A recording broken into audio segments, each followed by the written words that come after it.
Hello friends, આજે આપણે એકદમ ખસ્તા સમોસાની રેસીપી જોવાના છે। એના માટે અહીં મેં 2 કપ જેટલો મેદો લઈ લીધેલો છે। એમાં સ્વાદ પ્રમાણે મીઠું એડ કરીશું અને આપણે એમાં અજવાયણ એડ કરીશું।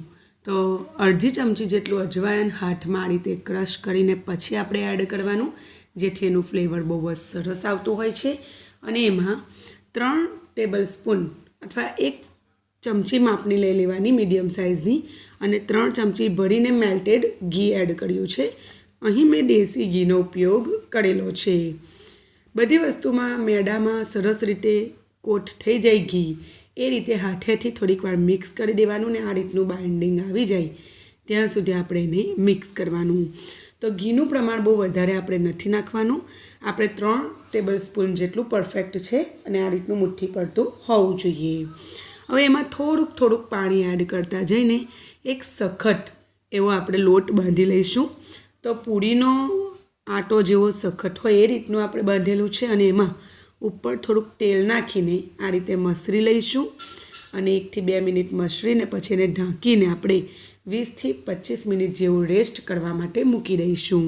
ત્યાં સુધી આપણે સ્ટફિંગ તૈયાર કરી લઈશું। તે કઢાઈમાં આપણે તેલ એડ કરીશું। તો 2 ટેબલ સ્પૂનની આસપાસ આપણે તેલ એડ કરીશું। તમે થોડું વધારે કે ઓછું કરી શકો। તેલ ગરમ થઈ જાય એટલે 1 ચમચી જેટલું એમાં જીરું એડ કરીશું।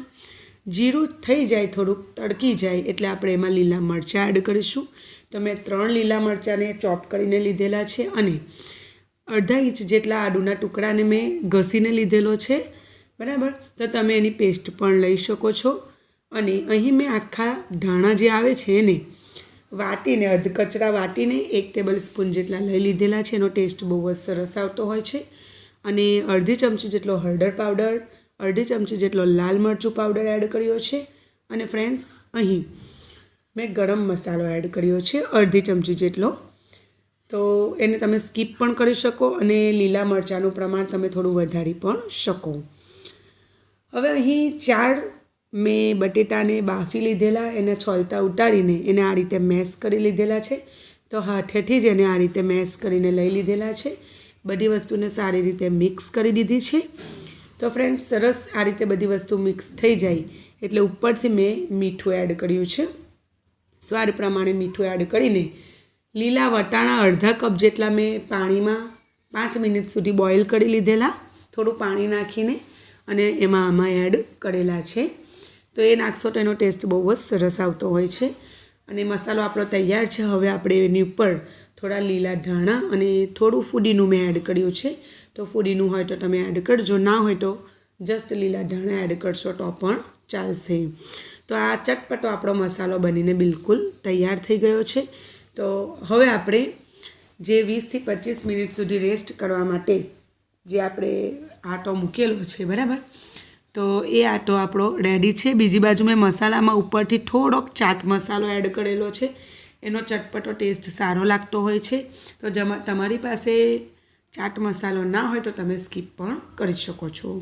હવે 20-25 મિનિટ થઈ ગઈ છે, સરસ રીતે જે આટો છે તે પણ સેટ થઈ ગયો છે। તો એમાંથી આપણે મીડિયમ સાઇઝની લોઈ લઈ લઈશું। તો આ રીતની થોડીક મોટી સાઇઝની આપણે લીધેલી છે, બહુ વધારે નાની પણ નહીં લેવાની, મીડિયમ સાઇઝ લેવાની। અને એ રીતે એની સરખી લોઈ મેં બનાવીને તૈયાર કરી લીધેલી છે। એમાંથી એક લઈને આપણે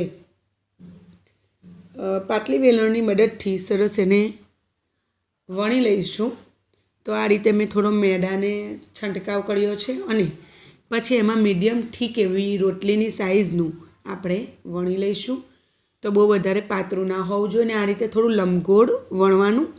તો જો આ રીતનું મેં થોડીક ઠીક રાખેલી છે અને વચ્ચેથી મેં કટ કર્યો છે, તો લંબગોળ આકાર છે અને વચ્ચેથી કટ કર્યો છે તો 2 પડ તૈયાર થયા છે આપણા। તો આ રીતે પકડીને એને કિનારી પર આ રીતે આપણે પાણી લગાવીશું અને આ રીતે જો આપણે આ રીતે ફોલ્ડ કરીશું કિનારીને। તો કિનારી પર પાણી લગાવીને આ રીતે સરસ રીતે ફોલ્ડ કરીશું એટલે આ રીતનું એક સમોસાના ફિલર માટે, એટલે કે અંદર ફિલ કરવા માટેનું એક બીબા જેવું તૈયાર થઈ જશે, છે ને। અને પછી હવે આપણે વચ્ચેના ભાગમાં મસાલો એડ કરીશું। તો પાણી પ્રોપર લગાવવાનું અને સરસ એવું ચોંટાડવાનું, જેથી ફ્રાય થતી વખતે બિલકુલ આપણો મસાલો બહાર ના નીકળે।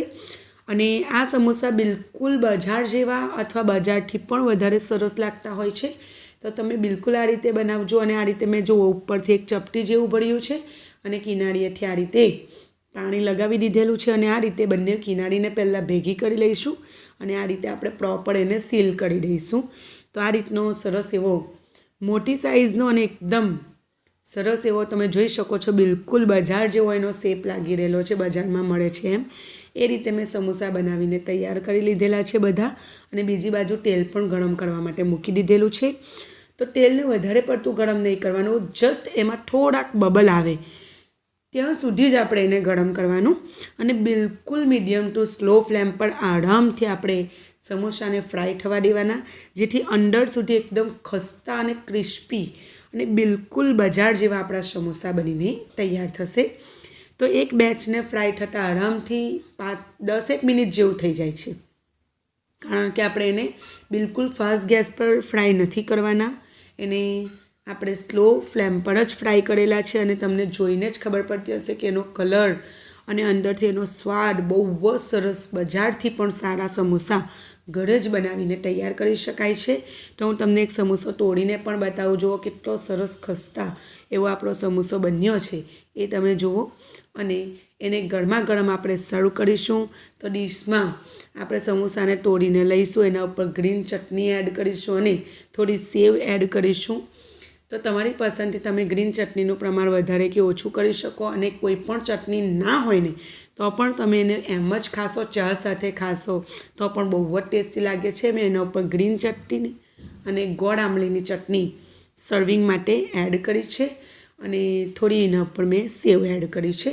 અને ગરમા ગરમ ખાઓ, મજા કરો. અને તમને રેસીપી ગમે તો લાઈક જરૂરથી કરો. ચેનલને સબસ્ક્રાઈબ ના કરી હોય તો જરૂરથી સબસ્ક્રાઈબ કરી લેજો. આવજો, ફરી મળીશું.